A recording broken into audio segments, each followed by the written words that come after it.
كده 2 كيلو. عاوزين لك حاجه تاني؟ لا ما ابغى، تعال وراي حتى بالسياره. اوديها على السياره؟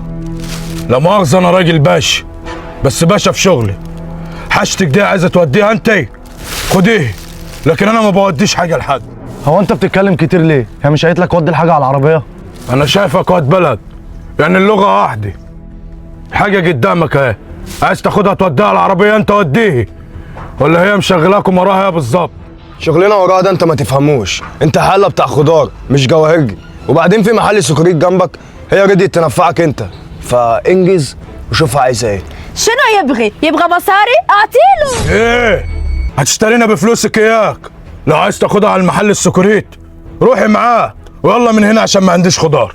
بعد اذنك يا ملكه، سيبيني انا اقدمك. يا مش قالت لك تودي الشنط على العربيه؟ هتعمل كده ولا اقدبك؟ انت تأدبنني؟ ملعون ابو اللي عارف كلمته ما تمشيش ويقولها، وملعون ابو اللي عارف كلمته تمشي وما يقولهاش. يلا من هنا توكلوا على الله وامشي على رجليكم احسن. يلا تأدي الزقه دي؟ طب يلا بقى شيل الفرشه اللي تقرف دي بدل ما ارميها لك بره. شكلك ما يديش على كده، وكل ده احترام لكون انك ضيف، عشان ما تقولوش ان احنا عملنا معاكم قله الاصل. يلا ما عنديش خضار، روح اشتروا من السكريت يلا. مش انت اخر سكرتها هنشتري منه، بس حق الزقه دي هيرجع لي. يلا تعال وراي على السياره يلا.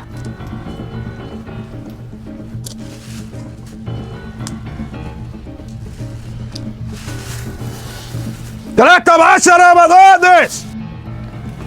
انا مش عايزاكي تقلقي خالص يا استاذه ملك، اكيد ايهاب هيعرف يتصرف كويس قوي مع الفكهاني ده. مالك دخل، سوي لي تجهيزات السياره حقي، انا ابغى اروح لحالي.